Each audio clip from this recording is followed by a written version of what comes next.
यदि आप अपने आप को एक एडवेंचरर और ऑफ रोडर मानते हैं तो यहाँ आकर आपको पता चलेगा रियल एडवेंचर का। वैसे सर्दियों में यहाँ जाने की मनाही है क्योंकि यहाँ बहुत ज़्यादा बर्फ़ गिरती है, लेकिन रास्ते में हमने ये भी देखा कि काफ़ी ठंड होने के कारण ऊपर पहाड़ी से बहने वाला पानी भी बर्फ़ की तरह जम गया था। यहाँ पहुँचकर आपको वैली के चारों तरफ दूर दूर तक काफ़ी अच्छा नज़ारा देखने को मिलेगा।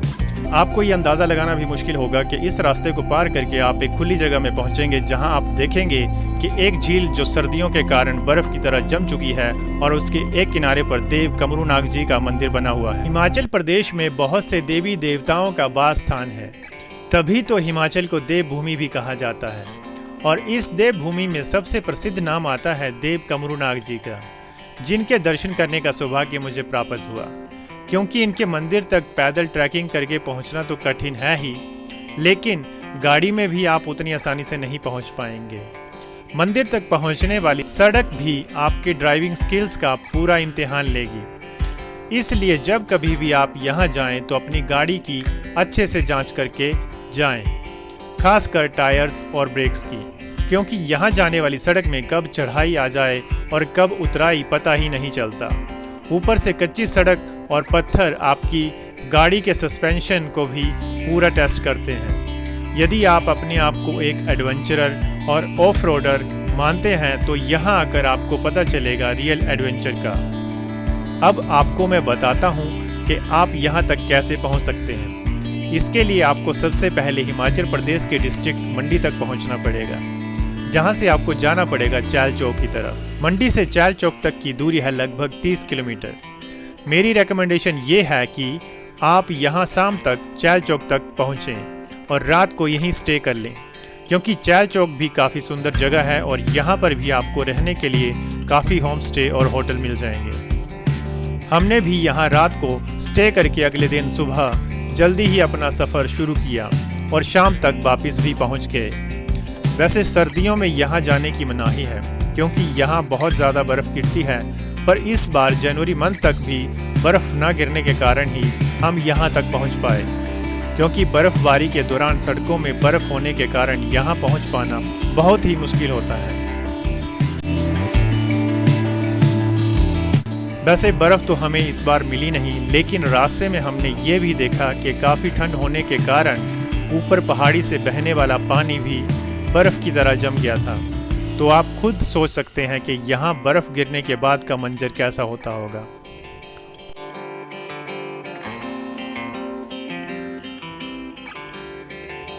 वैसे यहाँ तक जाने के दो रास्ते हैं, एक बिया शाला रोड से और दूसरा है बिया चच्योट से। हम यहाँ गए चच्योट वाले रास्ते से, जो कि चैल चौक से लगभग 6 किलोमीटर की दूरी पर है, और वापिस आए शाला रोड से। तो मुझे चच्योट रास्ता ज़्यादा ठीक लगा। वैसे चच्योट जाने वाली सड़क में भी काफ़ी चढ़ाई और उतराई है, पर शाला रोड से वापस उतरते समय मुझे सड़क ज़्यादा कच्ची, पथरीली और काफ़ी उतराई भरी लगी, और सड़क के साथ ही काफ़ी गहरी खाइयाँ भी थी, जिससे गाड़ी की स्पीड भी 10 और 15 किलोमीटर से आगे नहीं बढ़ पाई। और नीचे वापस मेन सड़क तक पहुँचने का एकमात्र सहारा और भरोसा गाड़ी की ब्रेक्स पर ही था।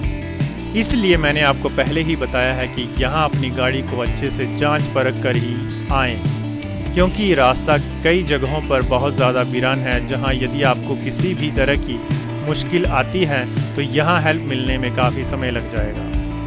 चच्योट से मंदिर तक पहुँचने वाली सड़क की दूरी लगभग 28 किलोमीटर है, जहाँ आप अपना व्हीकल पार्क करके आगे लगभग 20 मिनट का रास्ता तय करके मंदिर तक पहुँच सकते हैं। यहाँ पहुंचकर आपको वैली के चारों तरफ दूर दूर तक काफ़ी अच्छा नज़ारा देखने को मिलेगा।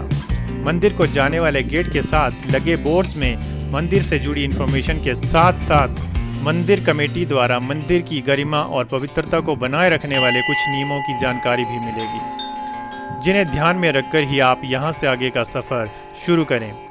साथ ही एक बोर्ड पर मंदिर और मंदिर परिसर के चारों ओर फैले एरिया की बनी हुई बहुत ही खूबसूरत पेंटिंग भी देखने को मिलेगी।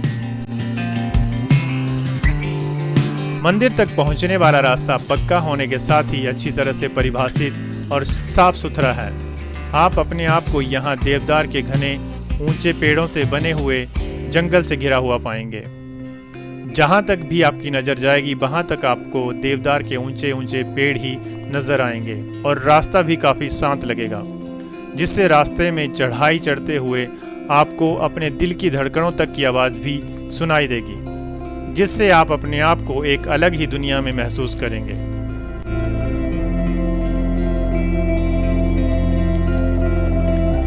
आपको ये अंदाज़ा लगाना भी मुश्किल होगा कि इस रास्ते को पार करके आप एक खुली जगह में पहुंचेंगे, जहां आप देखेंगे कि एक झील जो सर्दियों के कारण बर्फ़ की तरह जम चुकी है और उसके एक किनारे पर देव कमरूनाग जी का मंदिर बना हुआ है। अक्सर हिमालय में हर दूसरे मंदिर, शिखर और झील की तरह इस स्थान की भी एक कहानी है। तो अब बात करते हैं इस मंदिर और आराध्य कमरूनाग जी और उनकी रहस्यमयी झील के इतिहास के बारे में, जिसके बारे में मंदिर तक आने वाले पैदल रास्ते के शुरू में गेट के साथ लगे हुए बोर्ड में भी बताया गया है। ऐसा माना जाता है कि भगवान कमरूनाग महाभारत के महान युद्ध में भाग लेना चाहते थे। वह धरती पे सबसे शक्तिशाली योद्धा थे, लेकिन वह भगवान श्री कृष्ण जी की नीति से हार गए, क्योंकि इन्होंने कहा था कि कौरवों और पांडवों में जिसकी सेना हारने लगेगी वह उसका साथ देंगे।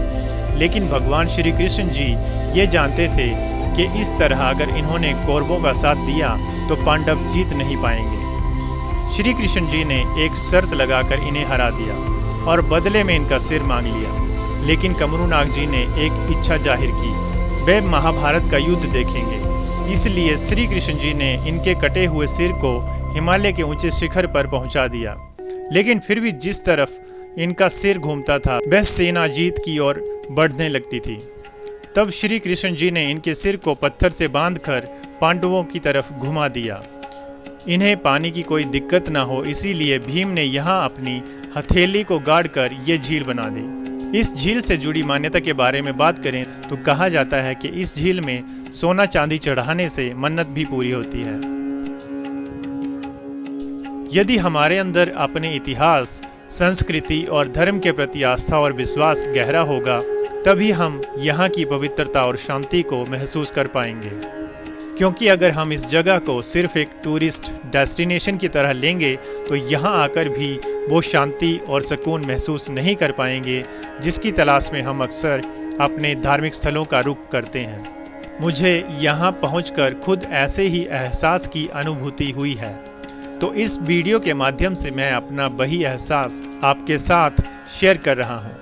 अगर आपको भी ये वीडियो अच्छा लगे तो वीडियो को लाइक और शेयर करने के साथ चैनल को सब्सक्राइब भी ज़रूर करें।